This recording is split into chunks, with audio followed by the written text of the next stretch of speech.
Hello, everybody. Welcome to the event. So excited to be here today. Likewise, good to see everyone. It's been a long time coming. Yeah, absolutely. So really excited to be welcoming everybody to the event here today. Of course, this is the finale event of our Impact Investor Challenge that we've been running with all of our healthcare companies this year. And so really excited. I'll quickly introduce myself. So if we haven't met yet, I'm Kristen Perry. I'm an Impact Investment Program Manager here at Spring. And I've been the program manager working with the incredible group of companies and investors throughout this program. And of course, we're collaborating on this program with the TELUS Pollinator Fund for Good, our fantastic partners. And Nabila, you're joining me today from the Pollinator Fund. Yeah, absolutely. I am a senior associate at the Pollinator Fund. Just been thrilled to be working with Kristen and the rest of the Spring team. I'll be sharing a bit more about the fund later, but we work to support entrepreneurs in the impact ecosystem. And the way that Spring has really been supporting them has just been fantastic. Thank you, Nabila. So excited to jump into today. We'll give you a little run through of the agenda before we jump in and just give some welcomes. I'd like to just start and save some space just with a land acknowledgement to get going. Perfect. So both Kristen and I are based in the GTA, and I'd like to acknowledge that we're calling in from the traditional and unceded territories of many nations, including the Mississaugas of the Credit, the Anishinaabe, the Chippewa, Haudenosaunee, and Wendat people, and is now the home to many diverse First Nations, Inuit, and Métis people. And I also want to acknowledge that Toronto is covered by Treaty 13 with the Mississaugas of the Credit, in which we have the opportunity to reside in. Yeah, thank you so much, Nabila. And while Nabila and I are calling in from the GTA, we also just recognize that both TELUS Pollinator Fund and Spring Activator are headquartered in Vancouver. And so we'd also just like to acknowledge that our companies are based today from the unceded land of the Musqueam, Squamish, and Tsleil-Waututh peoples. And also just acknowledging that we have a national audience and potentially international audience here today. So, respecting the lands that everybody's joining us here on the call from today. So we'll give you a just really quick run through here of what to expect over the next couple of hours. We're going to get started just with some welcomes that we're sharing here. And then we'll be hearing from Blair Miller with the TELUS Pollinator Fund for a fireside chat. A 15-minute conversation with Blair just to get some more insights into the Pollinator Fund, the journey behind the fund, and their perception and experience within healthcare as well. After that, we'll be hearing from the companies who are all here to hear from today. Fantastic 5 companies who are pitching. They'll be pitching for 5 minutes each, and we'll get a chance to have some audience engagement and Q&A throughout that. Nabila, what happens after that? Yes, so following the company's pitching, it's the moment of truth. Our angel investors who are providing the support for the investor challenge will be deliberating to choose a winner. While they take the time to deliberate privately, we're going to have networking rooms open for folks to get to know each other a bit better and even to chat with the top 5 companies. We're finally going to round out with an announcement of the winners, some closing comments, and then a chance again for you to continue connecting with each other. Yeah, absolutely. So really excited to jump into today. I'll quickly introduce, a number of you in the audience here likely know about Spring Activator. I'll share a little bit more about what we do. So Spring, we've been around for 8 years or so and exist to change the world through innovation. And so we're proudly a certified B Corporation as well as a 1% for the Planet member. We can go to the next slide here. And so we mentioned earlier that I'm calling in today as a part of our Toronto team based over here. Most of the Spring team is based in Vancouver. We have some team members as well in the US and the San Francisco area. We also do a ton of work globally with entrepreneurs, accelerators, ecosystem partners, and investors around the world. Recently, we've been working in Sarajevo, Guatemala, and Jordan, just to name a few. And so, Spring is coming to your backyard in the near future. A little bit more just about the work that we've done and kind of the volume of what that looks like. A lot of the work that we do is with entrepreneurs, idea stage, all the way through to where they're raising their first couple of rounds of capital. We also work a lot with investors, angel investor, institutional investors, and do global consulting work for ecosystem players, organizations, and funds. So we've supported over 52 different global communities. We've been and supported over 1,500 different alumni that we've trained, and that's entrepreneurs and investors, and we've supported over 500 different companies through our acceleration and our investment programs. Through investment programs, much like the ones here today, these companies have gone on to raise $30 million through the support of these programs. And so really excited to be here today, and especially with the TELUS Pollinator Fund and working with them on the health challenge. And we'll mention just future challenges to come that we're working on with the Pollinator Fund. And so Nabila, do you want to share a little bit more about the fund? Yeah, thanks for the setup. So the TELUS Pollinator Fund for Good is one of Canada's largest corporate impact funds. Our focus is on investment in for-profit companies and founders that are committed to driving social innovation. And we do this by investing in seed and Series A companies. For us, we really believe that in order to do well, you have to do good. And the Pollinator Fund is an extension of TELUS's longstanding commitment to leveraging the power of technology to drive positive social and environmental outcomes for all Canadians. In particular, we like to align with the UN Sustainability Development Goals as well to address 4 key areas. That's healthcare, agriculture, inclusive communities, and caring for our planet. Just some objectives to give you a sense of why we do the work that we do. It's important for us that we're supporting solutions that make a real difference in the world we are today, but also that drive substantial financial returns. We really want to prove that impact investing is not concessionary investing, and that these businesses are truly sustainable in all senses of the word. In addition to that, obviously, we expect them to generate meaningful benefits for our planet and people, especially those greatest in need. We all know about the disproportionate impacts that challenges have on underrepresented communities, and they're a strong focus for us. Other ways that we want to extend our representation is through supporting our companies with the support of our network. We have close to 50,000 people at TELUS and want to be able to activate them to support the good work that we're doing here. And finally, how do we extend this impact beyond ourselves and the portfolio company to advance the impact ecosystem? Ways in which we plan to do that just really through advancing impact measurement and mobilizing more capital into the space. Just to give you a sense of our portfolio as it stands today, I'll touch on maybe 2 companies in the healthcare space as it's most relevant to our chat today. One of them is COSM, our most recent investment, modernizing pelvic health by leveraging a combination of digital imaging, artificial intelligence, and 3D printing to create a custom gynecological insert. It's known as a pessary and used for women that experience pelvic floor disorders. As you can imagine, a highly stigmatized space, and we're really excited to be able to support and just bring more financial resources to it, but start a conversation. Second, GawkCare, based in Toronto, also part of Spring's challenge last year. So it's exciting to see these 2 worlds collide. They have a software solution to efficiently match home care workers with patients in need while simultaneously creating higher paying jobs for personal support workers. So that gives you a bit of a flavor of the kind of companies that we're looking to support. And, a great example with GawkCare, amazing line of sight from the good work that Spring is doing. Yeah, thank you, Nabila. And as you said, really excited to see the overlap of companies there with GawkCare and hopefully, more companies in the future. And so I'd also like to acknowledge Spring. We're very fortunate to be supported by a group of amazing partners throughout the year that work with us throughout all of our challenges and programs, including DLA Piper, Inc. LLP, MNP, Tandem, Innovation Group, Genesis Capital, Active Impact, and Carl Young.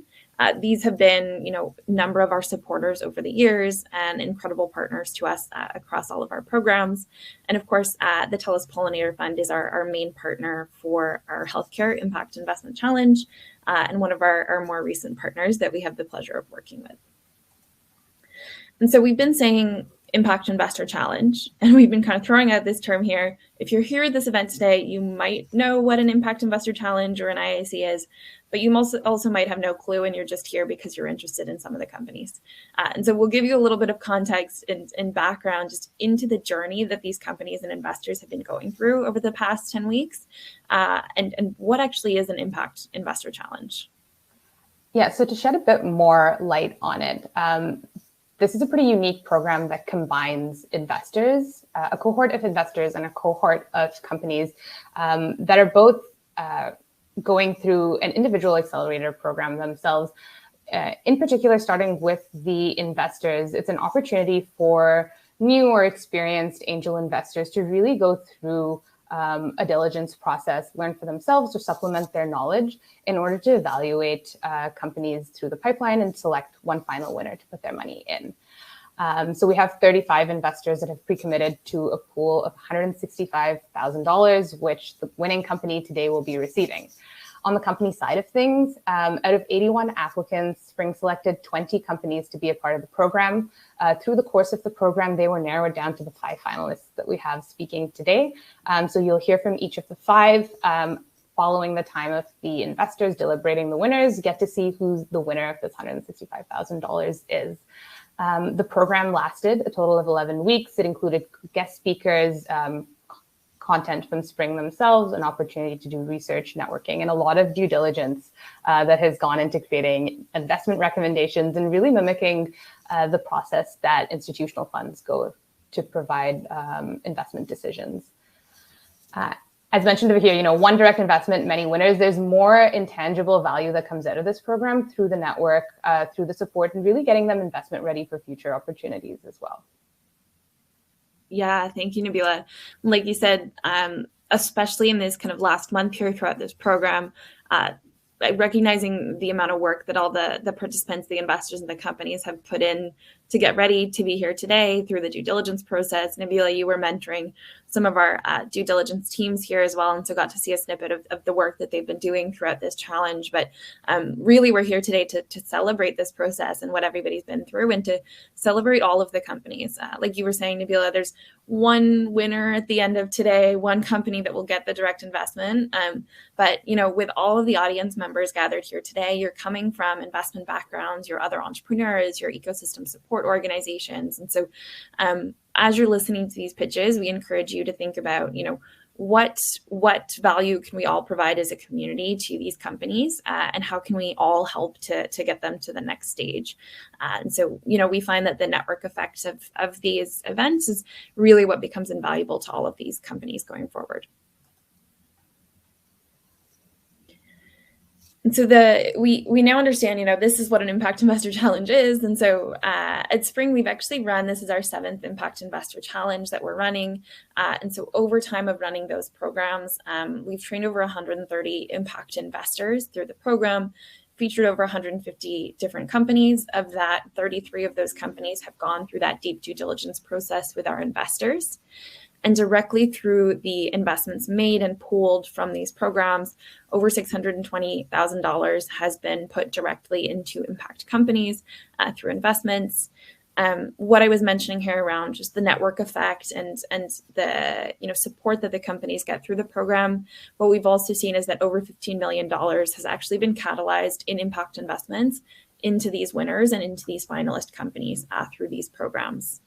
And so this is just a snippet of the programs. We either typically do thematic challenges, and so challenges that are national in scope but specific to themes like our healthcare one today, or we do more regional challenges that are sector agnostic and that we look at companies from all different industries.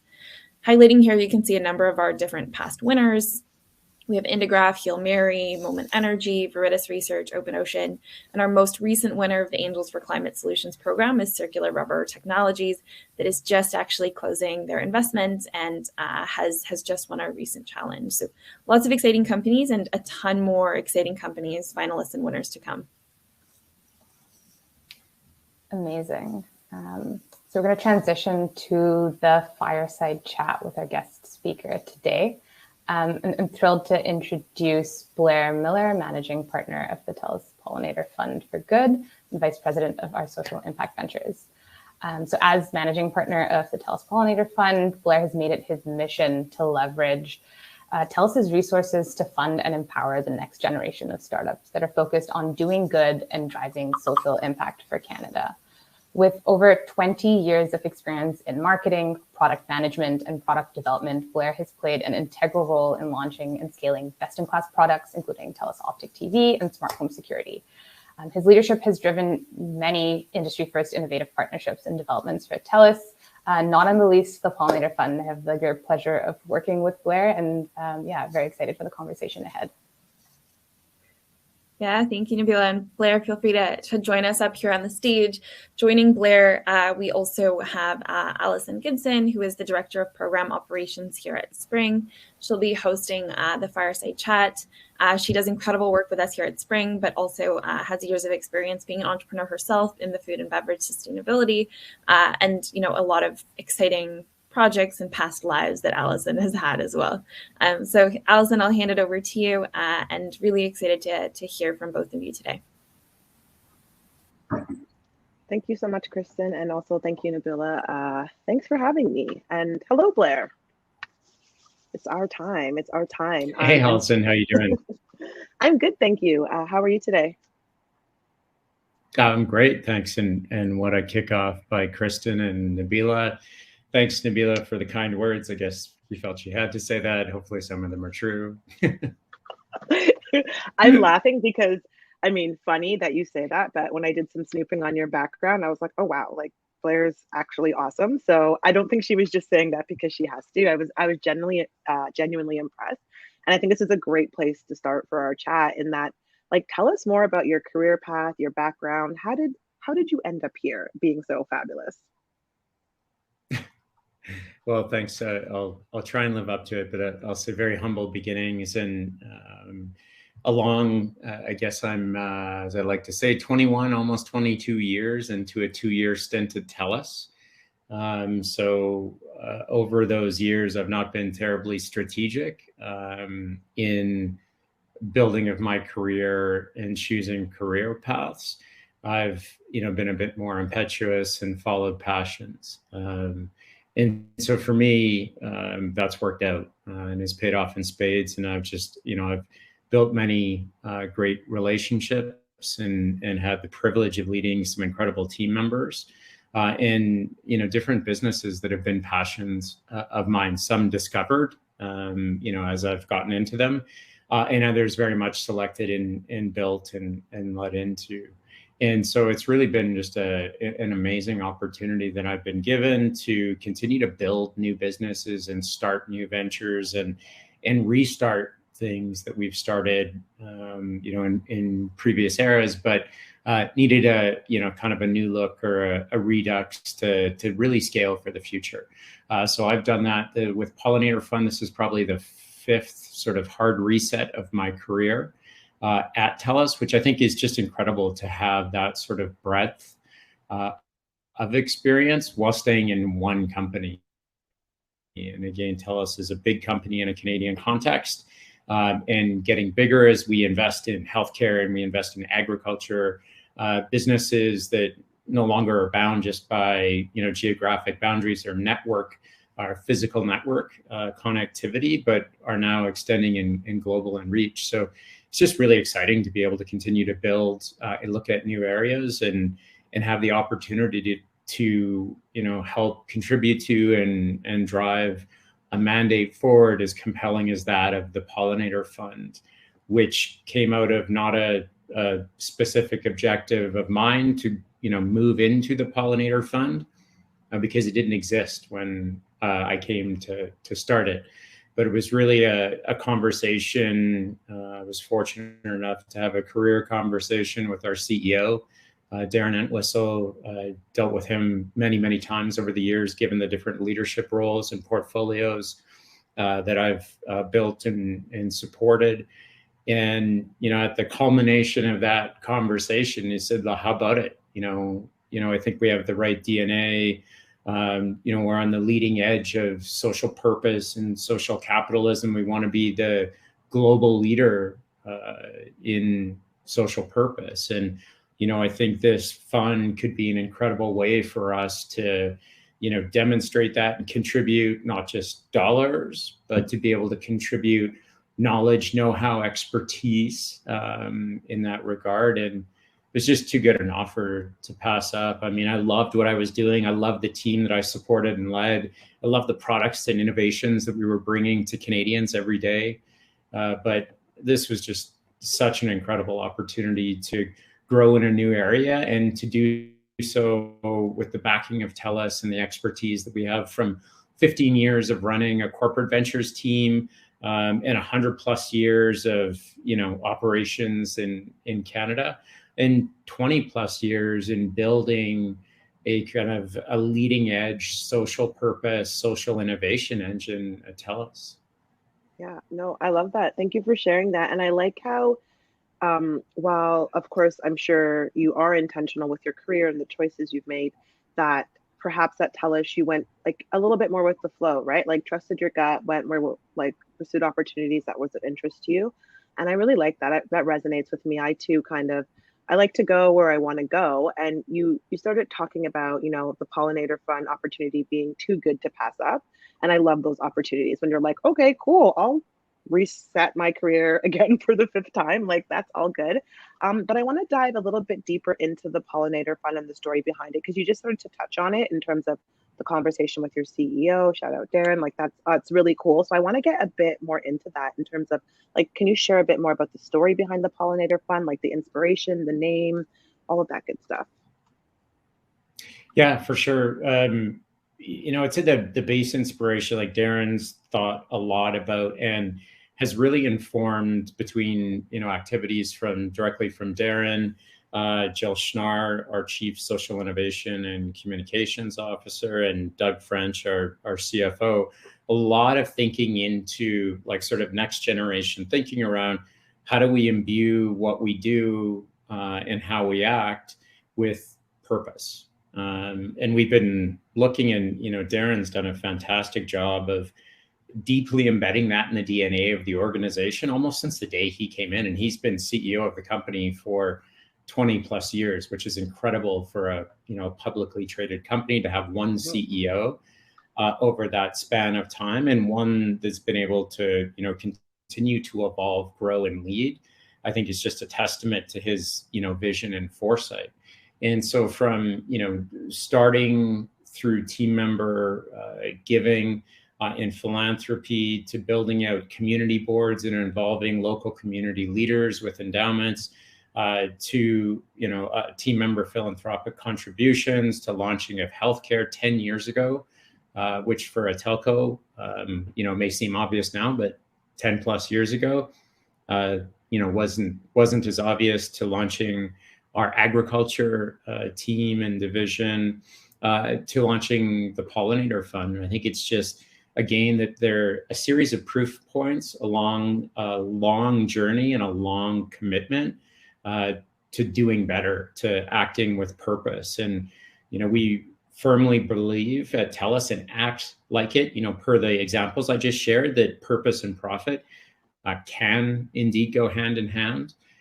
And from our perspective, that purpose element, the giving where we live and supporting the communities that we live, work, and serve in, is key to driving profit.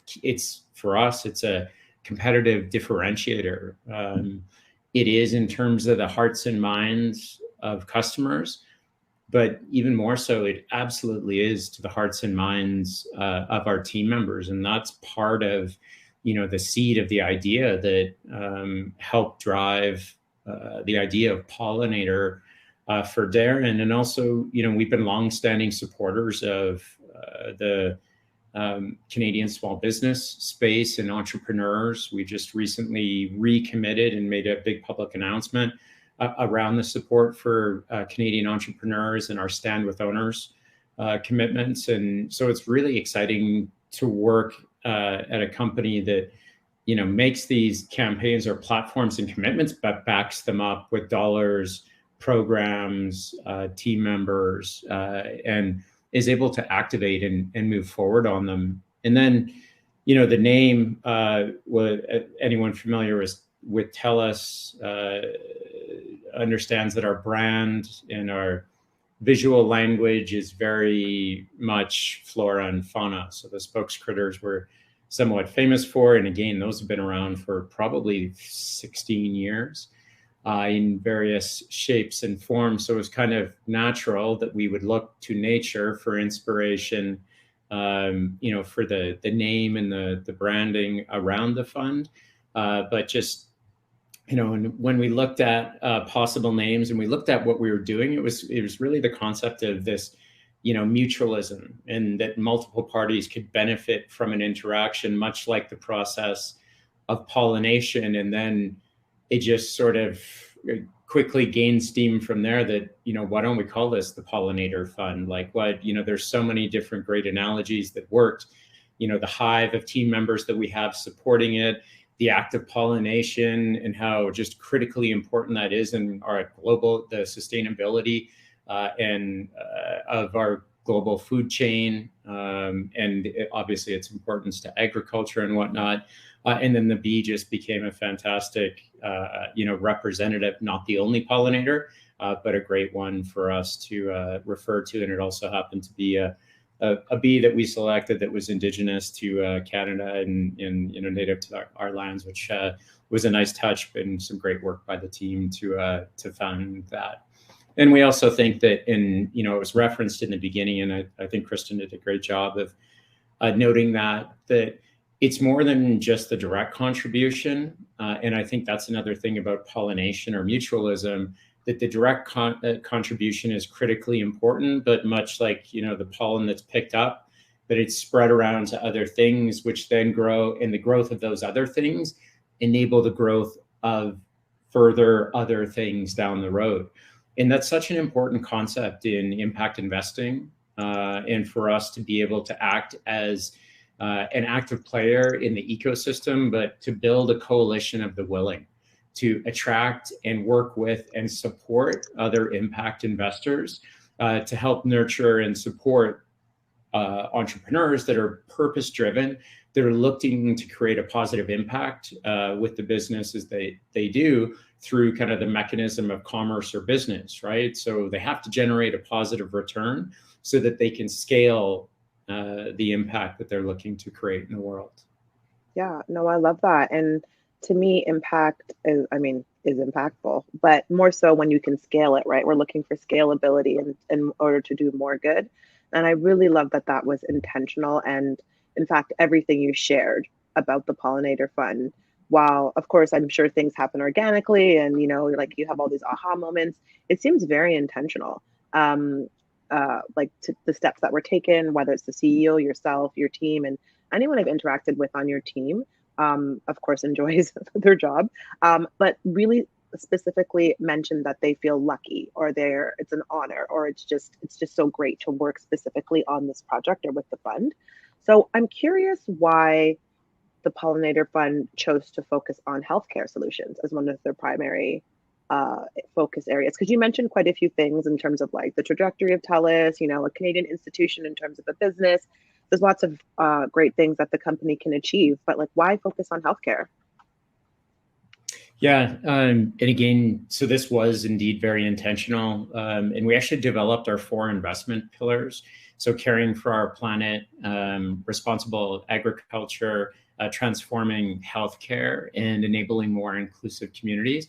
That was done hand in glove with Darren, our CEO. So, I think that's one of the other things that makes it like incredible to work here, is it wasn't just sort of defined by Darren and handed down, but he was an active participant in the definition of it. And of course, some amazing insights as to where he saw the future of TELUS and how he saw the mechanism of pollinators supporting growth in these areas, but also, growth more broadly in the Canadian economy and notably within the small business and startup economy, and how that, sort of weave together. Obviously, from our perspective, healthcare is just a hugely important area of concern for Canadians abroad. Like, it doesn't discriminate. All elements of Canadian society and beyond have healthcare needs. Those will be more acute at some stages in life than at others. And we just believe that there's need to continue to drive innovation and transformation, that the current system is insufficient, and that we can't just wait for someone else to quote unquote fix it, because there's not one element of it that's broken. There's so many elements that can be improved. Even if everything was working today, the inclusivity and access to it is insufficient. So like if it works perfectly, well, those are still major problems and major barriers for Canadian citizens. And so given that we've been investing in this space for 10 years and building a business that is now 10 plus years old in this space, it's just hugely important. And we've seen it from the inside. We've seen it as Canadians and customers of the healthcare system that we need to contribute to betterment in this area. And I mean, already we've seen some fantastic opportunities. So from the first 20 companies to the final 5 here, but also through our portfolio. And as Nabila mentioned, a spring grad, if you will, in Got Care, some really unique solutions that are being pioneered, and they need support. And they need capital, but they also need, mentorship and support beyond just capital, whether it can be through network and access and technology. That is kind of down to the individual company in question, as is how they make impact, right? And that's another exciting thing with the fund. We have 4 pillar areas, but even within a given pillar area like health, there's the opportunity to work with the individual founders and the founders team to understand how they measure impact, like what's their theory of change, how they measure impact, and how does that scale with the growth of the business over time. So we develop a relationship and a contract, if you will, around those specific or bespoke impact criteria. So we're not looking to say, this is what Pollinator wants and force it on you. We're very much open to understanding how they see impact, how they see that impact scale, what's important to measure, and how to manage the growth of that successfully over time. Right. Wow. I think you've just kind of perfectly summarized almost like the blueprint for supporting and even catalyzing innovation and impact through programming like this, and that it's bespoke, right? You're not pushing your ideas or setting very rigid boundaries for like what the outcome should be. And in my years of experience with programs and working at Spring, I see that when we follow that kind of blueprint or that framework, what you get is, of course, impactful outcomes, but like really tangible, really great solutions. As you say, our current healthcare infrastructure is insufficient. So we would depend on this impact programs like this to catalyze the businesses going through the program to solve for those challenges that we're having. So I think what you laid out for everyone listening, what Blair laid out is literally, I think, the blueprint for how you not only structure and run a program, but really support the participants to end up with ultimate impact. So yeah, thank you so much for sharing that. That was really great. I could talk to you all evening. I could get a cup of tea and just sit here and chill. But we have other things to do, and I guess we're going to move on. So thank you again, Blair, for your time. Thanks for joining us, and I'm going to pass it back to Kristen and Nabila. Thanks so much, Allison. It was great to chat with you.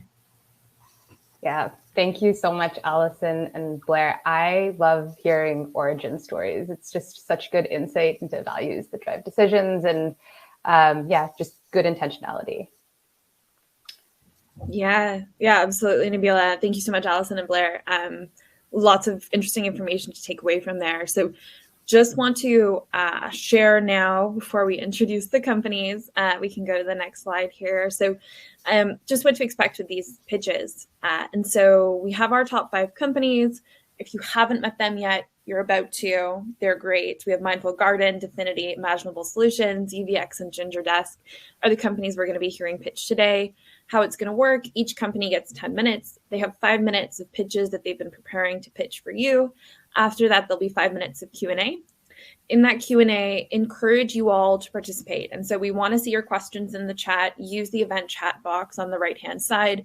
Send your questions throughout the pitches. We want to hear what you want to know more about the company. And so we'll jump back on stage. We'll give the entrepreneurs some time to answer those questions, and we'll hear from the 5 companies. In addition to the final investment winner, the company that's going to take home the cash, we are also going to have a People's Choice Award. And so listen to the pitches. Let us know which one you thought delivered your favorite pitch. So after the final pitch, we'll be putting up a poll for People's Choice Award. Let us know what you think. Always an exciting award. Love to see what the outcome of that one is. And so before we hand it back over and start hearing from the companies, and Nabila introduces us to our first company, I want to see some noise and excitement in the chat. And so everybody send your emojis, clap, celebration. Let's be supporting these companies through the pitches. And so words of encouragement, let's get everybody really excited in that chat before we get going. Fantastic. I'm starting to see the noise. Let's keep it going. And that being said, we have our first company up. Nabila, would you like to introduce our company? Absolutely. So first up for us is Mindful Garden. I'd like to invite Catherine Winkler onto stage. Mindful Garden is designed to de-escalate anxiety and aggression associated with chronic disease in institutional care settings. They're built on a video game engine and powered by the individual's own agitated voice and gestures, and really comes alive on screen with engaging computer-generated imagery that progressively calms disruptive behavior, eliminating or reducing the reliance on drugs and restraints. Welcome, Catherine. Thank you so much. And just a moment.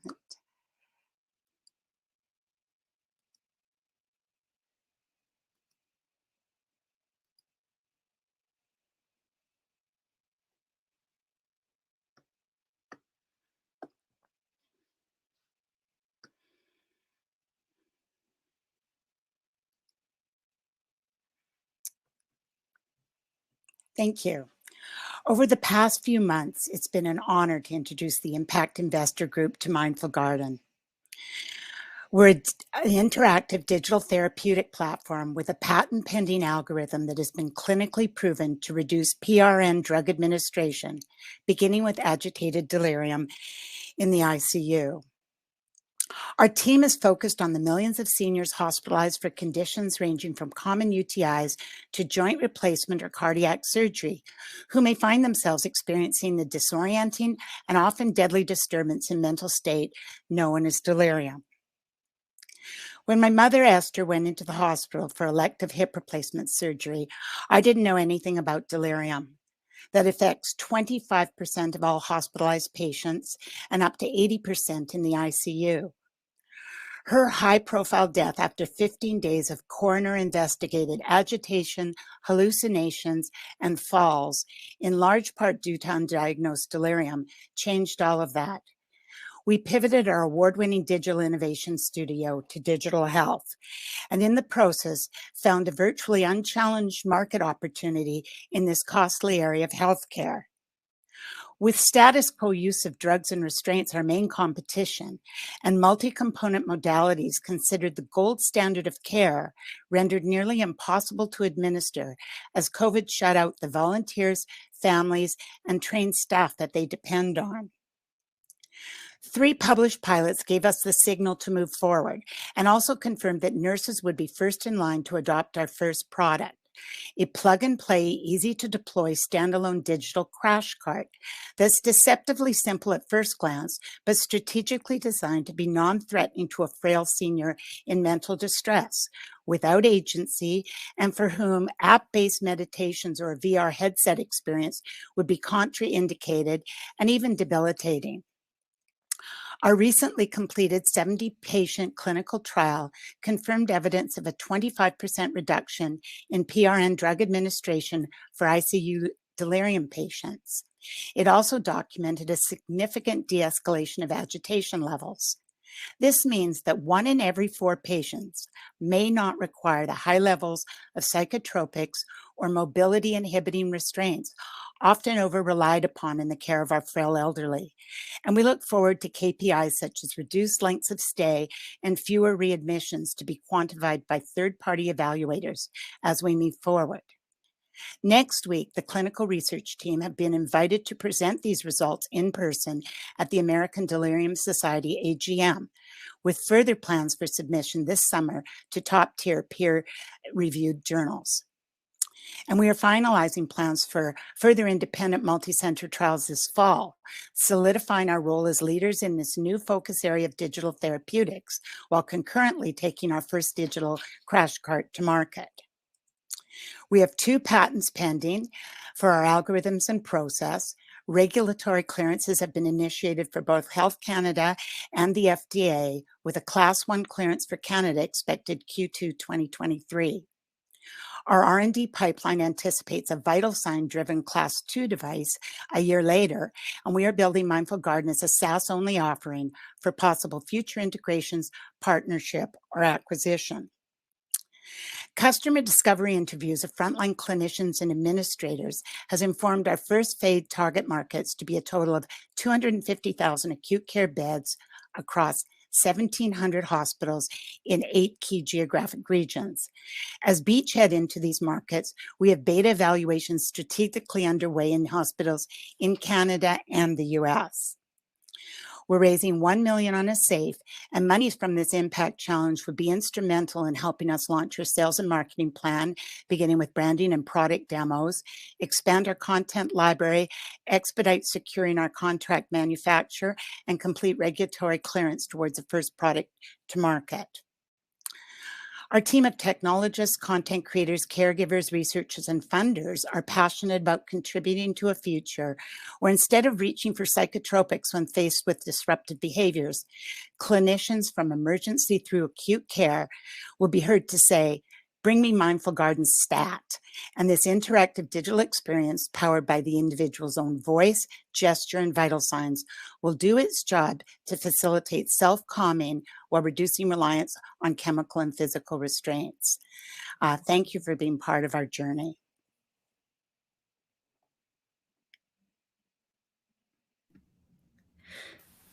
Great job, Catherine. Really, really excellent pitch.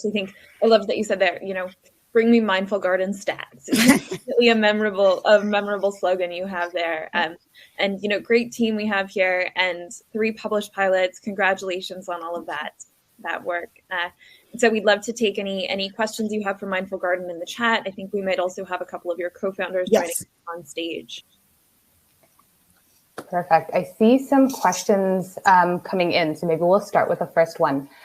So Catherine and the rest of your team, how will Mindful Garden succeed in convincing a large, cost-conscious organization like the HCA to do something as futuristic as this?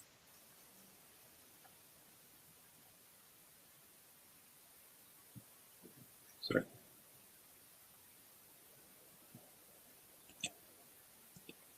Can you ask that again? Sorry, the audio cut out for me. Yeah, no worries.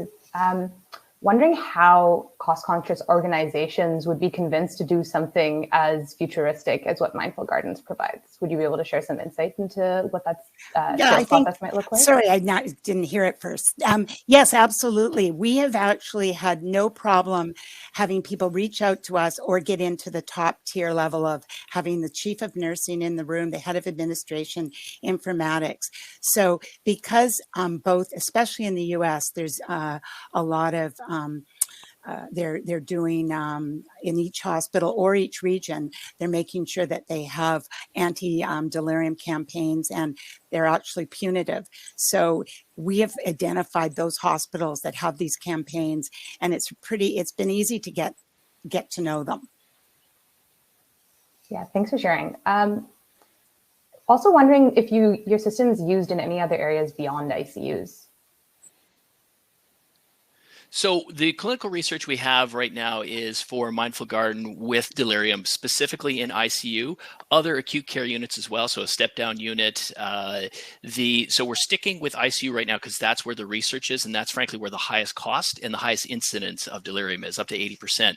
And just cracking that nut is going to be a big enough challenge for us, and big enough opportunity rather, in the first coming years. That said, delirium is a global problem, and it persists across a patient's hospital journey, but we think we've got lots of room and lots of opportunity to focus on delirium. Yes, there are other neurodegenerative diseases that we could focus on as the platform evolves, but we've got a large opportunity in just delirium for the first several years. And just to be clear, we've been contacted by prison systems, hospices. We did our first 3 studies in long-term care. I think it's just the key is to stay focused and move out from that. Absolutely. Seeing a lot of support in the comments for the work that you do, so I wanted to give a big kudos. One more question. Why did you go with voice recognition rather than more direct biometrics? Sorry, why didn't we go with voice recognition? Why did you go with voice recognition versus biometrics is a question. Okay, so we don't have active voice recognition currently. What we're doing is measuring using the amount of vocalization as a proxy for a level of agitation. So right now it's vocalization and motion detection, and we've done vital signs as well, looking at heart rate variability, respiratory rate, and depth as clinically validated vitals for physiological change. Voice recognition is interesting, but not something we've looked at yet. The research we have that there isn't anything to support that as a biofeedback mechanism to treat delirium yet. Not saying it couldn't happen in the future, but it's not a current focus. Fantastic. Maybe we have time for one last question. Could you explain more about your revenue model? Yeah, so revenue model for us, currently in our digital crash cart, we're sold as a hardware and software combo. So evaluation sites are paying for the hardware up front and then paying a monthly fee of the software. Going to market in our digital crash cart, which would be a class 1 product, we look at the same kind of model, which we're proving out. And we're looking at that as a capital expense for the hardware and then a monthly operational expense. So hardware right now we're looking at for our evaluation is about 10,000 Canadian, and then we charge $300 a month. We're working with the price right now as well and doing a health economic evaluation with IHE of Alberta to further figure out exactly what our pricing will be when we're in market. Amazing. Thank you so much. Lots to dig in over there, but appreciate all of you answering the questions. Wonderful. Thank you so much. Thank you. Thank you. Thank you so much, Mindful Garden. Great to have you throughout this competition. Everybody in the chat, let's give them one more round of applause as they leave the stage. And excited to be welcoming up our next company. And so we'll have Kunal Sethi join us here on the stage. And so we'll have UVX up next. UVX has built a smart ceiling device that disinfects air and surfaces using a form of light that is safe for human exposure but lethal for pathogens. And Kunal, I see you're here. Great to have you join us and take it away. Thanks for having me. I'm going to share my screen now. Go ahead. Looks good. Perfect.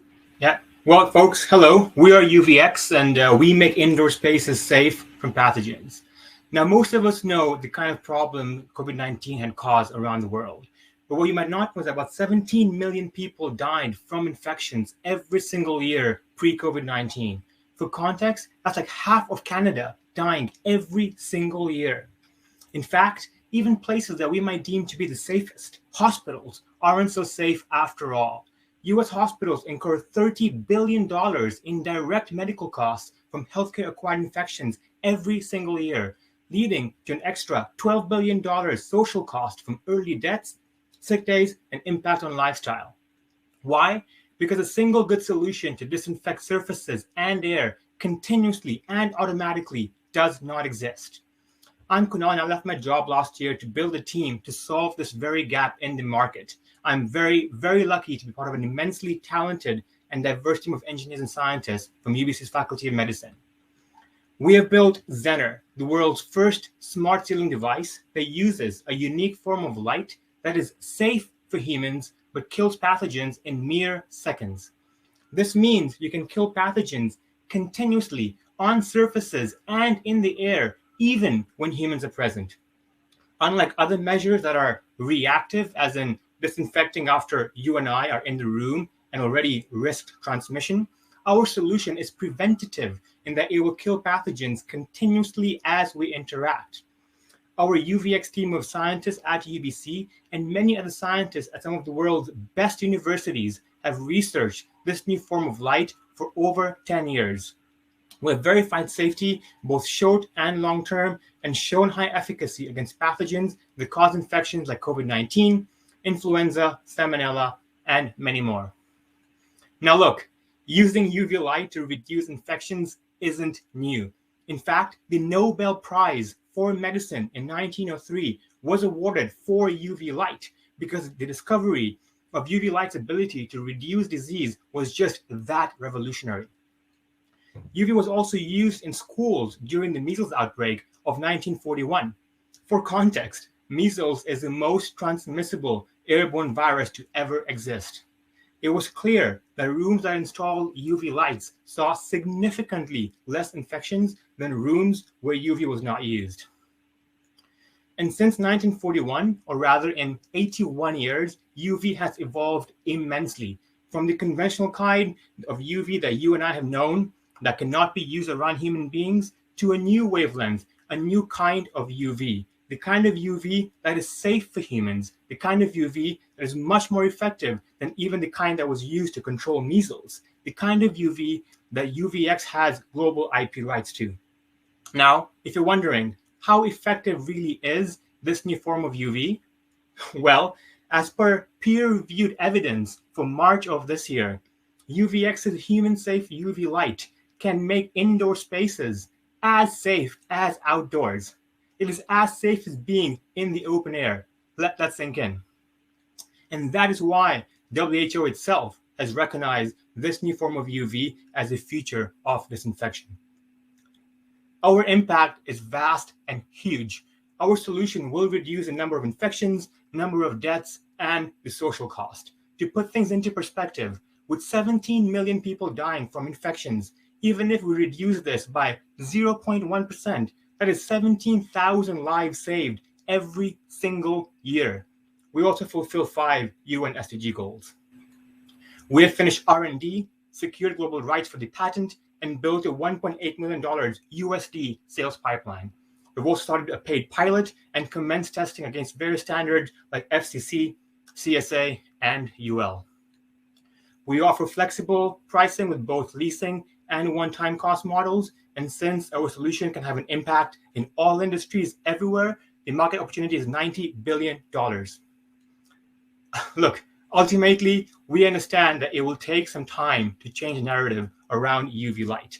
For this reason, we offer 2 modes of operation, one with human presence, the other that turns off in human presence. We see UVX's solution becoming a staple, a requirement in every building and indoor space worldwide. As it stands right now, this market is untapped. We are raising $1 million USD on a safe. We already have about 45% of that money raised, including from AstraZeneca C-suite. If we win this challenge, it will help us close our round sooner and get to work. Get to work so we can use that money to complete pilots, get certified, build a sales team, and be in market by end of year. We hope that you too will join us in building the future of safer indoor spaces. Thank you. Amazing. Thank you so much, Kunal. Really powerful, potent presentation, no pun intended. Thank you. Yeah, fantastic. And Kunal, feel free to take your slides down here. So any questions you have for Kunal, let's start to hear those in the chat. And so Kunal, I think something that was really impactful there, you said 17,000 lives saved a year, and that's a conservative estimate. Can you talk a little bit more about the impact that UVX can have? Yeah, so the thing is, we've seen from different studies around the world that UV light has had a reduction in infection, transmission around the world in different environments, in schools and hospitals. We saw from the measles outcome that it was reduced, in classrooms. We saw from many hospitals that influenza and TB was reduced, right? So we can't really estimate exactly what that could become. But even if we were to do a fraction of a percent, 0.1% of 17 million that die currently in the world, that's a huge impact. Say it's 0.01%, right? That is still a pretty big number. So we can't really estimate exactly what it would be, but even a fraction of that reduction is a massive number. Yeah, absolutely. Question here in the chat, are there any unintended health consequences that need to be managed? Yeah, so the thing is, obviously testing has been done by people who are much smarter than you and I. And ultimately what really matters is that the regulators have looked at this. There currently exists regulation around this, and they have seen that there is no risk. There was very minimal risk for this to have any consequences that we aren't currently aware of. And it's because how it basically works is that your dead skin cells fundamentally absorb the entire frequency, the wavelength, before it even reaches the living cells. So it's not even getting into your body, right? There's no wavelength, there's no power reaching your living cells. So the risk is quite minimal, and the regulators have recognized this and even increased the limits as of last year.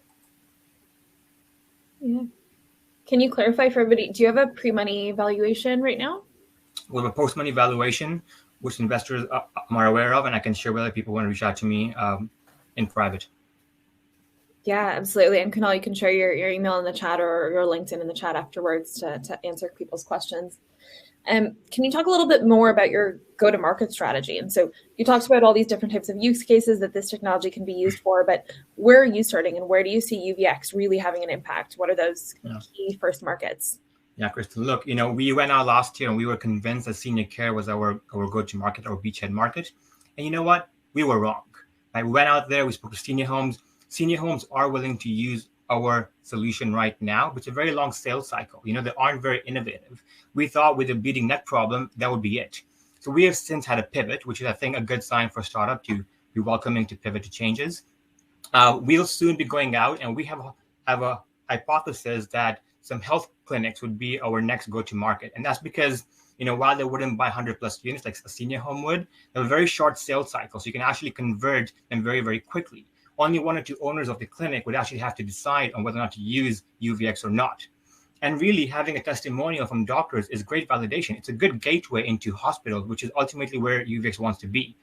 And lastly, clinics are well funded. So when it comes to funding, they're actually very well funded, and therefore they're a good hypothesis for our next beachhead market. Yeah, absolutely. And so one final question here in the chat from one of our investors, and just calling out as well, ton of support here in the chat for you, Kunal. A lot of people saying fantastic pitch, great market, great product. So huge support for you here. Can you talk a little bit more about the competitive space, global IP that's out there, how protectable your tech is in the long run? Oh, that's a lot of questions. So there's a protection, so your moats and your IP, and there's competition. I would say, well, first of all, to address the competition, not sure how much time I have, but really for how big the market is, there isn't a lot of people out there doing this. I would say we virtually have none. Anyone can replicate anything. If it was for that reason, like companies beyond Google and Facebook wouldn't really exist, right? And ultimately, how we see this is that Nova Scotia Health, right, one of our customers, they were using a different product from a different company in the US, and they're willing to replace their entire fleet of products with our products. So if that's not validation that we're just having, we've built a much better brand, a much better product, not sure what is. When it comes to IP, we do have a licensed patent from the manufacturer. We are also developing our own IP back or patentable, products. We have IP in our software, but ultimately we have a lot of data. We have data on the efficacy, data on safety, as well as with the sensors. We can collect a lot of data on the occupancy of the environment and give you insights on when to clean, how often to clean. So these are things that we're currently building. Ultimately, if UVX does win, it wouldn't be because we have a strong IP landscape. It would be because we've built a very, very good brand, right? Ring was a doorbell that sold to Amazon for $1 billion. Nest was a smoke alarm that sold to Google for $3.2 billion, right? They built a really good brand. There's no IP behind that. So while we do have IP, really, if we win, when we win as UVX, it would be because of UVX's brand, not the IP. Thank you, Kunal. And let's get just another huge round of applause in the chat for Kunal and UVX throughout this competition. Thank you so much for joining us today and pitching, and for all the work that you've done throughout this challenge. Thank you. Fantastic. Moving on to the third pitch of the day, I'd like to invite Dr. Julie Durnan from GingerDesk to come up. GingerDesk is a virtual admin service that helps health practitioners grow, build, and scale their practices one task at a time. Julie, doing so much for efficiencies in the ecosystem. Please tell us more.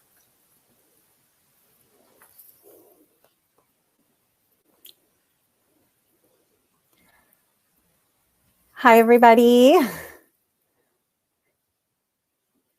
Can everyone see my screen here? Yeah, all good. Excellent. Welcome to GingerDesk, virtual assistants for health practitioners. My name is Dr. Julie Durnan. I'm a naturopathic physician with 16 years experience in practice and running efficient integrative clinics.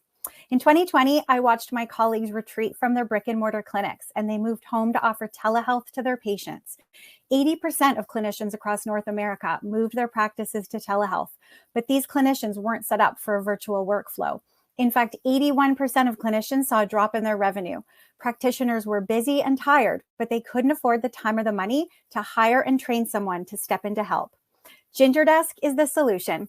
We are disrupting healthcare by hiring, training, and managing industry-trained medical office assistants and teaching them how to serve practitioners remotely. We match our employee virtual assistants to health practitioners across Canada and the US. This is the Ginger way. Our VAs take care of 5 key admin tasks: communications, invoicing, documents, word processing, and group memberships. And practitioners pay by the minute for one of our North American-based VAs. We have a recurring revenue model of memberships, and we offer 3 tiers of packages that are customized to the practice's needs. Further, our VAs cost only 1/4 of what it costs to hire, train, and manage conventional medical office staff. They're available 8:30 to 5:30, Monday to Friday, across all time zones in North America. Our proprietary methodology ensures that our product is delivered in a high quality and consistent way every time. We review practices regularly, we use a data-driven scorecard, and the result is a high-quality patient service that is consistently delivered across all practices.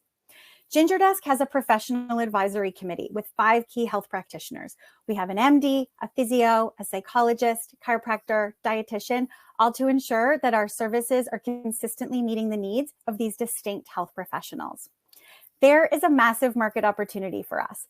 There are over 6 million healthcare practitioners in North America. If we can penetrate just 5% of this market, we will gain over 300,000 clients at GingerDesk. And GingerDesk is making a huge impact. Our company aims to reach 3 of the United Nations sustainability goals. Goal 3.8, to ensure healthy lives and promote well-being. Goal 5.8, to achieve gender equality. And Goal 8.5, to promote sustained, inclusive economic growth and decent work. We aim for Goal 3.8 by supporting practitioners and reducing the rates of burnout, which will lead to better patient care. Also, our business model is inherently built to deliver services to remote and rural areas. We allow more practitioners to practice in remote areas, resulting in improved access to patients. We aim for Goal 5.8 by supporting women and women identifying folks who are able to nurture and grow their families while also advancing their careers. Women represent 70% of primary family caregivers. Most job opportunities don't allow for enough flex for these workers to succeed in their careers. Women in our company don't have to choose between either staying home with the kids or gaining valuable career experience to move up the ladder. They can do both. We aim for Goal 8.5 by empowering employees to thrive. We offer a living wage, flexible schedules that support wellness, remote work, employee stock options, employee health benefits. We provide paid on-the-job training and career advancement opportunities. For practitioners, we have seen improved job satisfaction as they can work from anywhere, ultimately resulting in less practitioner fatigue and less people leaving their professions. And we have the data to back up our impact. Because of joining GingerDesk, 85% of practitioners have improved their job satisfaction, and 70% of practitioners enjoy improved energy management. And our employees are healthy and happy too. Our employees report on average level of job enjoyment at 95%, job satisfaction of 89%, and our employees report an improved level of job satisfaction compared to their previous job at 89%. They also rate our management support at 98%. GingerDesk has been profitable since month 1. We have consistently generated over $80,000 monthly in the past 6 months of 2022, and we are on track for over $1 million this year. GingerDesk is raising $500,000 at a $5 million valuation, and here is how our funding will fuel our scalability and our growth. We will spend $200,000 building out our sales team, $200,000 on our expansion across the US market, $100,000 on research, development, and training for our VAs. We know we can bootstrap to grow, but we need a cash infusion to get on that exponential curve. We are at an inflection point in our growth at GingerDesk, and the time is now to invest so that we can grow at a faster rate to capture the US market. Telehealth is a growing global industry, but there's a gap. Health professionals need admin support and they don't know where to turn. We offer admin freedom to health professionals. My name is Julie Durnan. I'm a community builder and a fierce advocate for supporting women who want to build their careers, focus on their families, and make allied healthcare more accessible for all. The future is bright for GingerDesk. Join us. Fantastic, Julie. Excellent pitch. And you've got quite a few fans here in the chat as well going on. Thank you, everybody. I love how you've been able to communicate your impact in today's pitch. Really excellent to see. Thanks, Kristen. I've been working so hard on it over the past 10 weeks. Well, it's really paying off. A few questions maybe that we can that you could help address. Starting with Michael's, how would GingerDesk reach 5% of total healthcare practitioners? We have an excellent marketing and sales strategy right now. So part of our funding ask is that we support building out our sales team to $200,000. We've already hired a director of marketing and a director of sales on our team who've done an amazing job. And word of mouth has gotten us so far until now. So we have done almost no advertising to this point. And we've already done so well. So I have no doubt that that our future advertising efforts will get us really far. We've just launched Google Ads literally last week. I'm sure there'll be a lot of tweaking and refining that goes on in that process. Yes. That's an exciting time. Could you share a bit more about how you could leverage AI within your system as well? An anecdote that's provided here is how medical scribes have currently been transitioning towards remote scribes instead by augmenting the work that they do with AI. Can you tap into this trend at all? Yes. So we don't currently offer scribing services. But with AI, part of our research and development that we'd like to employ is to look into more automations. So we're interested in further developing algorithms that will allow us to automate our matching process. That's probably the biggest piece for us. In terms of automating the VA support themselves, we're also looking at getting some AI-driven sales support and customer service support, client support. All right, wonderful. Just a clarification here in terms of revenues, it's $780,000 per month or per year? That's been our revenue in the past 12 months. We've been at 80,000 plus per month in the past 6 months. That's honestly fantastic numbers, especially like given how far you've come with the resources that you have to build out. 780,000 annually is definitely stellar. Thanks, Nabila. Maybe changing tacks a little bit, could you tell us a bit more about the virtual assistants? I loved, how deep you went into the impact piece, and resonates a lot with us. Where do you source your VAs from, and what does your training process look like? Awesome. So we source all of our VAs from Canada. So they're medical office assistants who've either been working in brick and mortar clinics, or else they've been trained at a college in an MOA program, a medical office assistant program.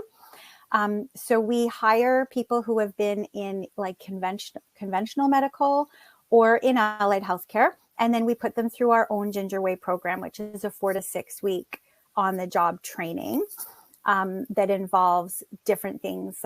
We have one program right now called Anatomy of an Email. We really focus on ensuring there's excellent communication to patients and practitioners, for example. I love it. Our team has no shortage of puns, so the anatomy of the email really hits home. Maybe one last question. What specific clinical tasks are you expecting to outsource to the VAs? So the VAs will handle bookings, billings, like invoices. They'll do direct billing here in Canada, document filing. So we train our VAs on 8 different EMRs, electronic medical record softwares. 60% of our clients are using Jane app right now. So all of our tasks are related to the workflow inside the EMR itself, like booking the patient in, sending them an invoice, communicating with them, and filing any labs or other release of records documents. Wonderful. Thank you so much. Thank you. Fantastic to hear from you. Thanks, folks. Thank you, Julie. Let's get another round of applause for Julie in the chat. I'm excited to welcome up our next pitcher. And so Liana Genovese is going to be joining us here on stage. Up next is Imaginable Solutions. Imaginable Solutions creates assistive devices to improve the quality of life For people living with disabilities, Imaginable's lead product is Guiding Hands. It's an assistive device that enables people living with limited hand mobility to write, draw, paint, and use touchscreen devices. Welcome, Leanna. Excited to hear your pitch. Take it away. Thank you. Hi, everyone. My name is Leanna Genovese. I'm the CEO and founder of Imaginable Solutions, biomedical engineer and inventor of our product, Guided Hands. Meet Elijah, a 10-year-old boy living with cerebral palsy. In this video, I ask him to write his name, but he struggles to write the first letter because he has limited control in his hand and arm. Elijah is unable to express himself creatively, and since writing and drawing is a way that children often learn and connect with one another, Elijah feels socially excluded and frustrated. Can you imagine how he learns? Elijah is one of 58 million people in North America of all ages who live with a medical condition or injury that impairs their hand mobility. And we all know someone in our life who lives with a disability. Unfortunately, limited hand mobility is often age-related and caused by a neurological disorder that is often incurable and progressive. Our solution is Guided Hands, an assistive device that enables people living with limited hand mobility to write, paint, draw, and access technology through touchscreen devices. Our unique sliding system controls and guides hand movements in all directions as they hold a 3D printed handpiece tailored to their level of hand impairment. This is the basis of our Canadian and US patent.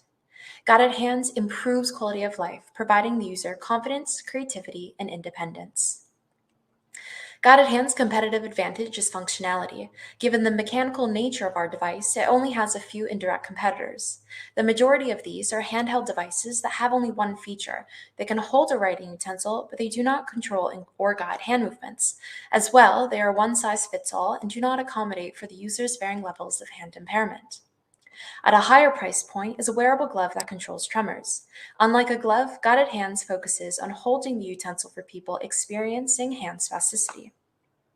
At $525, Guided Hands is the most supportive, ergonomic, and accommodating product that addresses this problem. However, we do acknowledge the large price gap between Guided Hands and the handheld devices. I've used these products alongside patients and their therapists. They simply do not work. We sell Guided Hands for $525 and currently have a 74% gross margin. We sell Guided Hands B2B to medical associations like United Cerebral Palsy, rehabilitation clinics, assistive tech centers, nursing homes, and schools where we offer free trainings and volume pricing. We also sell directly to families on our website. They are referred by their occupational therapist, educational assistant, or local support group at a medical association. Guided Hands has been tested with over 350 health professionals and patients. Our product has been sold to leading assistive technology organizations across North America and Singapore. We have co-created the device alongside occupational therapists and their patients. We listened to them and innovated towards creating a product that truly met their needs. Our early adopters are government-funded assistive tech centers, which are located in every state in the US. These centers are where families and users are introduced to assistive tech through a trusted occupational therapist. Our goal is to have a Guided Hands in every center to create credible awareness for our product and lead to B2C sales. These centers would also be able to make introductions to other channels, such as medical associations and schools. For instance, one of our customers introduced us to United Cerebral Palsy in Metro Boston. They purchased Guided Hands and are now introducing us to their national body, which has a chapter in almost every major city in the US. This is such an exciting opportunity that will completely open the market for us. We have a strong team of engineers and advisors. Across our advisory board, we have 10 decades of experience in the medical device industry. An advisor who sold his medtech company for $841 million, expert lawyers, and physicians who understand and work in our market. Most importantly, we are all passionate about making an impact in the lives of people living with a disability. And together, we raised $100,000 in non-dilutive funding and transformed Guided Hands into an international award-winning product. Guided Hands was the Canadian national winner of the James Dyson Engineering Award and placed top 20 worldwide. And recently, we won the $50,000 Arthritis Society People's Choice Award. Our focus within the next few months is marketing, manufacturing, and building our team. In January 2024, we'll be investing in our manufacturing and use injection molding to bring our costs down. And we also have our engineering team working on something very exciting, Guided Hands 2.0, which will increase our market size by 11.1 million people living with tremors. And we plan to exit in 5 to 7 years through a merger or acquisition with a healthcare technology company such as Sunrise Medical, North Coast Medical, or Enabling Devices. But to achieve these milestones, we are raising a total round of $500,000. We are currently negotiating a $96,000 SAFE from a group of US impact investors, and we would use your investment towards manufacturing, marketing, R&D, and building our team. Together, we have the ability to change someone's life. People like Elijah, Alyssa, Bella, and 58 million others across North America. Because at Imaginable Solutions, we enable people to live the life they imagine. Amazing. Thank you so much for sharing, Gleanna. What a powerful and empathetic human-centered design solution. Thank you. Yeah, and those comments, Nabila, are completely echoed here in the chat for sure. We have a couple of questions here in the chat. Would this also help people with dyslexia that use guided reading tools? So we actually haven't tried using the device with someone with dyslexia, but that would be so interesting. I think right now the reason why we're working so close to occupational therapists is to still understand the different use cases of Guided Hands. Just last week, we had someone with autism use Guided Hands, and I never considered that. That's not even in my total addressable market slide right now because I never considered that as a use case. So we're always working with occupational therapists to see who else we can help. But that is a really great suggestion, and I'll tell my team to look into that. Absolutely. Always learning. So many different options here.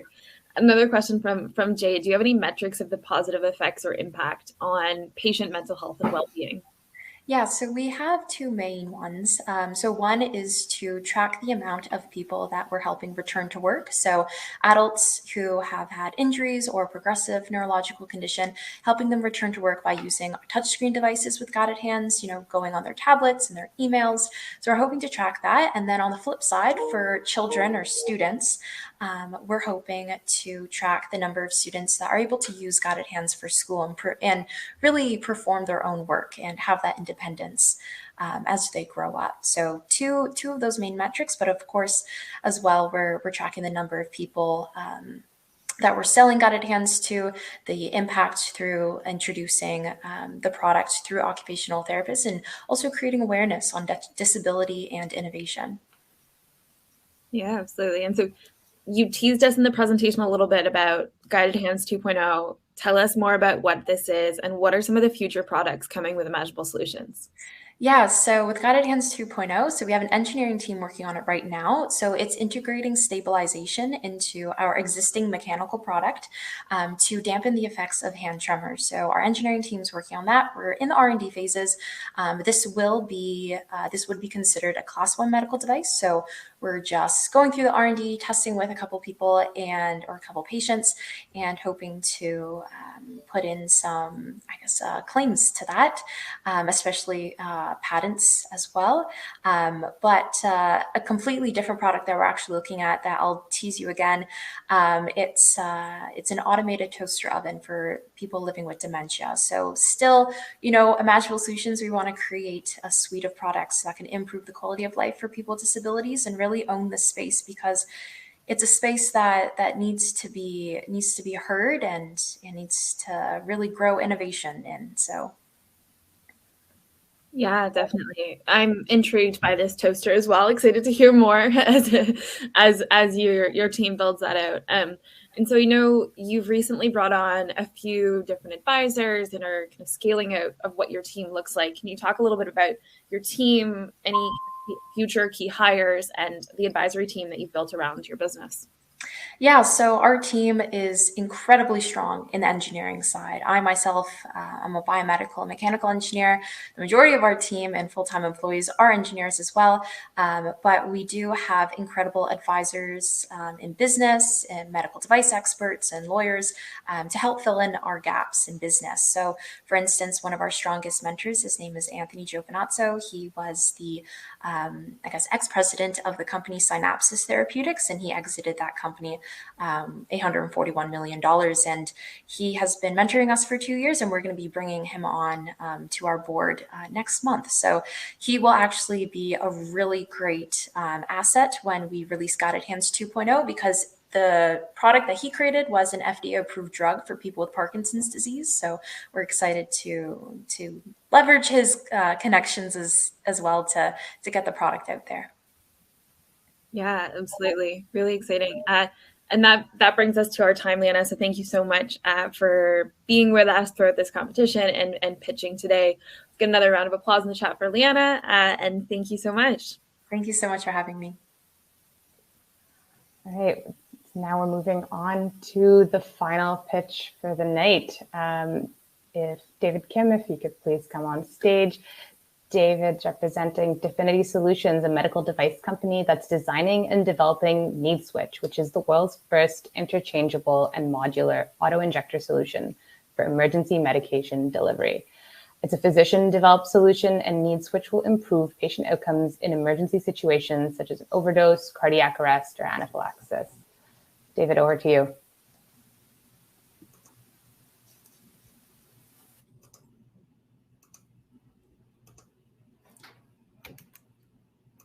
Can you hear and see the slides okay? Perfect. Great.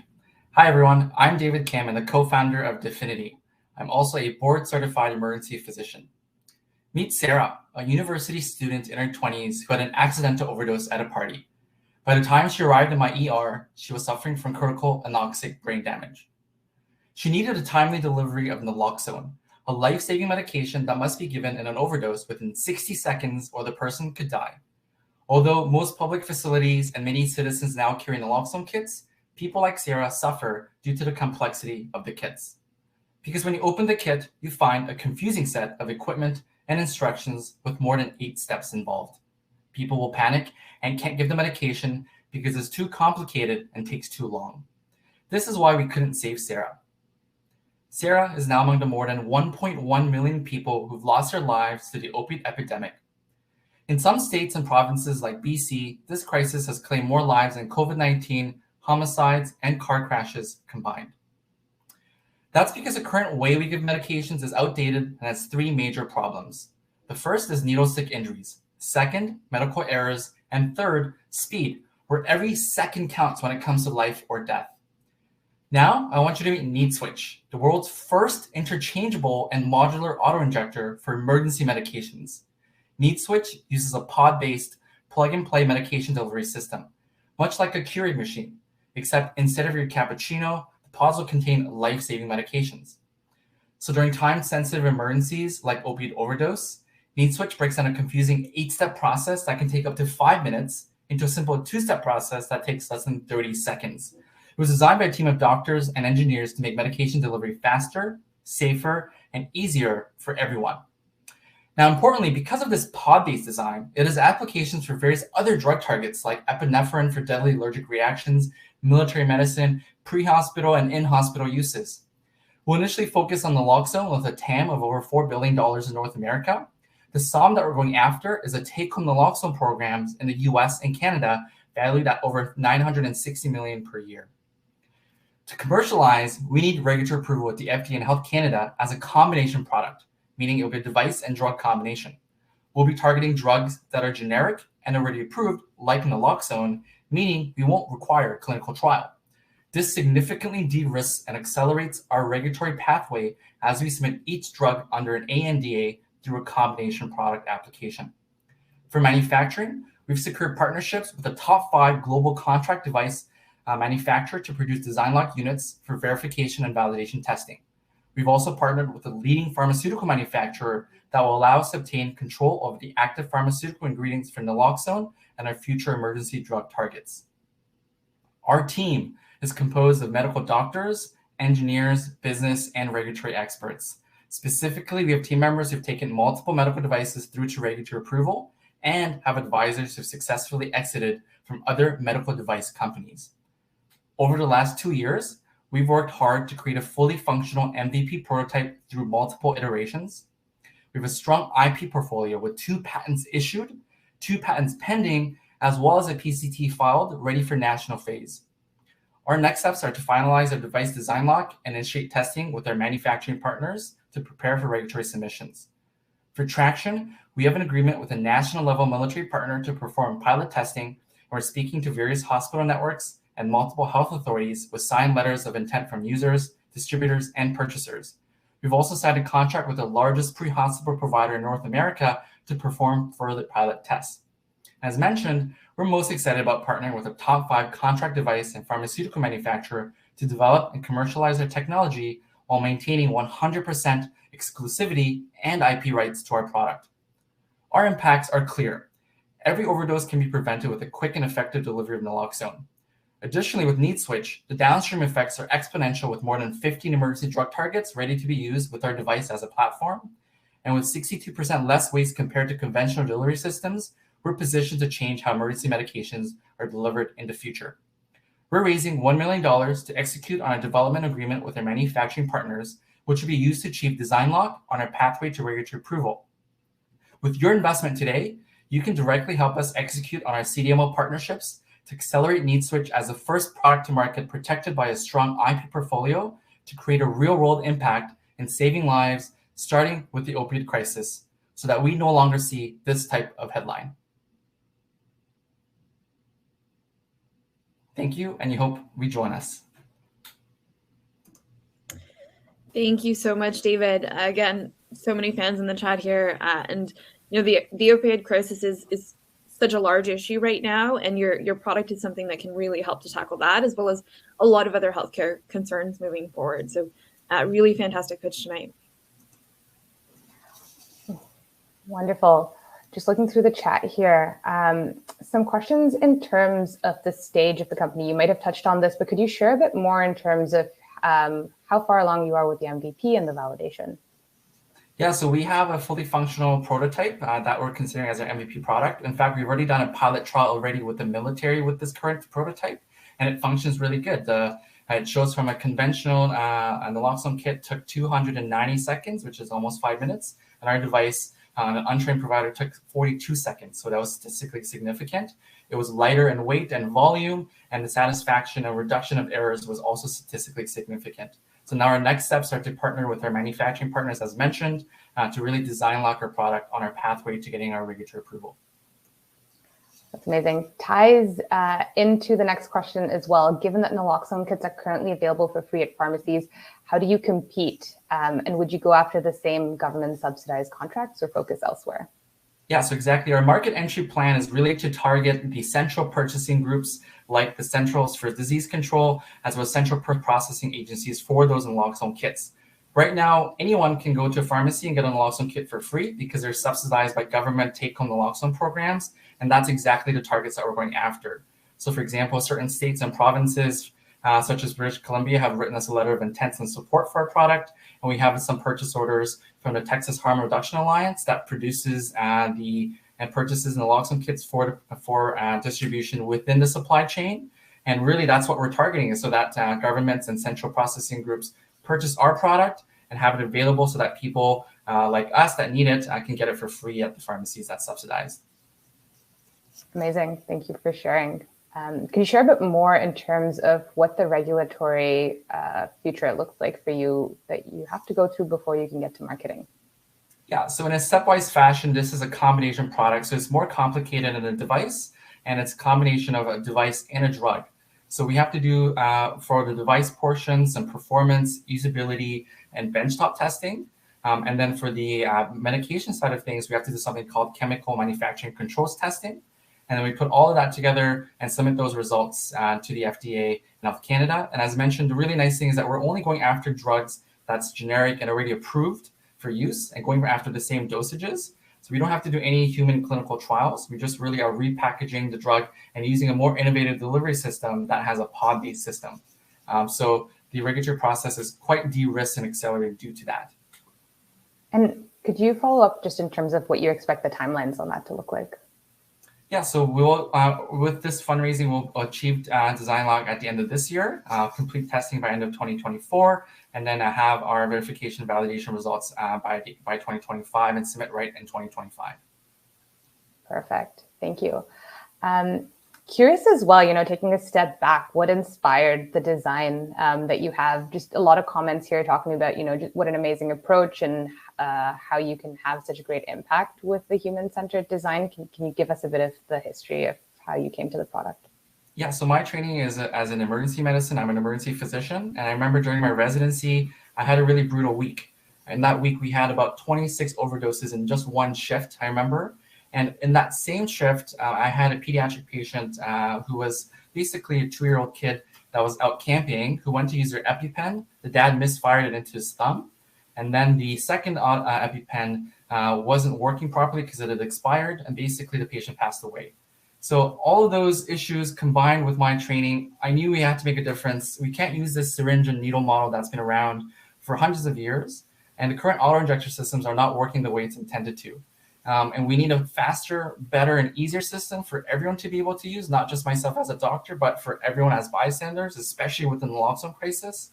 And that is really the impetus of the design, form, and function with NadeSwitch. Yeah, thank you for sharing, David. Just staggering what the numbers are, and you really put a human lens to it. So thanks for all the work that you're doing. That's it for now. All the best, and we're going to move on to the next set of activities.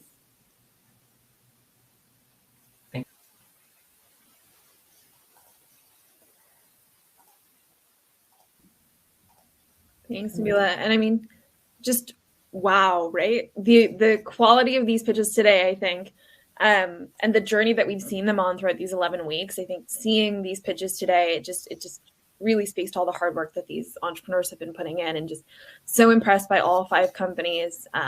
We see all the support coming in here in the chat. And so loved all the pitches. Really, really incredible to see. Yeah, absolutely. This is a chance for everyone in the audience who's had a chance to hear from the entrepreneurs to choose what you think your favorite is. So if you go over to the polls tab in the chat, or right next to the chat, you should be able to vote for the People's Choice Award. The poll will be open till the end, and we'll be announcing who the winner is. Yeah, absolutely, Nabila. And so what's happening next? Everybody go vote for your People's Choice Award. Whose pitch? And I know it's tough to pick. Imagine how the investors are feeling as well right now. And so vote for your People's Choice Award. What's going to be happening next? For the next half hour or so, you're going to have a chance to meet the companies. So dig into more questions, give them your feedback, and really get to know the companies and how you can support them, and get to know the rest of the audience that's here in the room. And so you'll see on the left-hand side of your screen, you see reception, stage, sessions. We'll be jumping over to the sessions where you can meet with some of the different companies, join those networking rooms. The investors, we're going to be going off the way into our deliberations room, where we're going to have the really tough decision of picking which company tonight is going to win the investment. And so get into those networking rooms and start to meet people and chat with the companies. We'll be back on stage in the next half hour to announce the winner, celebrate all the companies. And so that being said, investors, head over to your deliberations room, and we'll close off the stage now. See everybody in the sessions.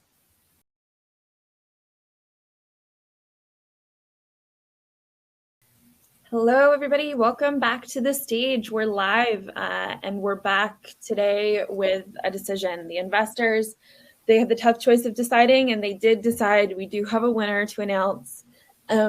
I'll let you sit on the edge of your seats for just a little second longer, and we'll just talk quickly about a couple of programs that are coming into the fall. And so we talked a little bit earlier about the Impact Investor Challenge and what this program looks like.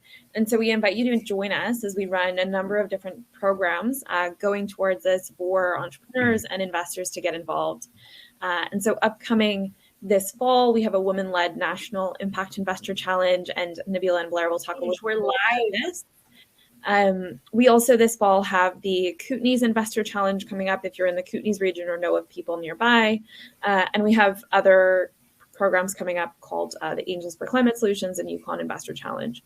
You'll see there's also a number of different programs in the works. And so these programs are either typically regional focused, and so more place-based investing within impact there, or they're thematic and they're national programs. So we're looking at DEI programs, food, financial inclusion, more healthcare. And so a lot to come. You'll see in the chat, you can join Spring's newsletter to be informed of any programs that are coming up, and get in touch with our team, our investment team at Spring as well, if you're curious about joining any future challenges.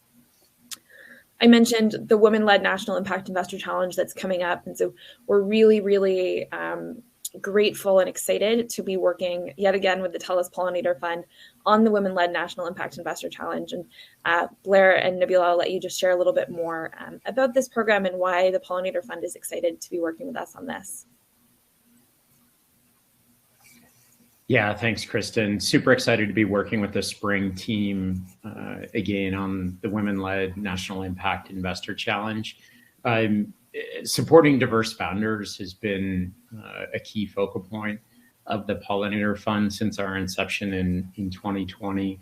A couple of important data points, and this is about intentionality, and that's why we're working with Spring to foster, another bespoke event and specifically supporting women-led investors and women-led companies.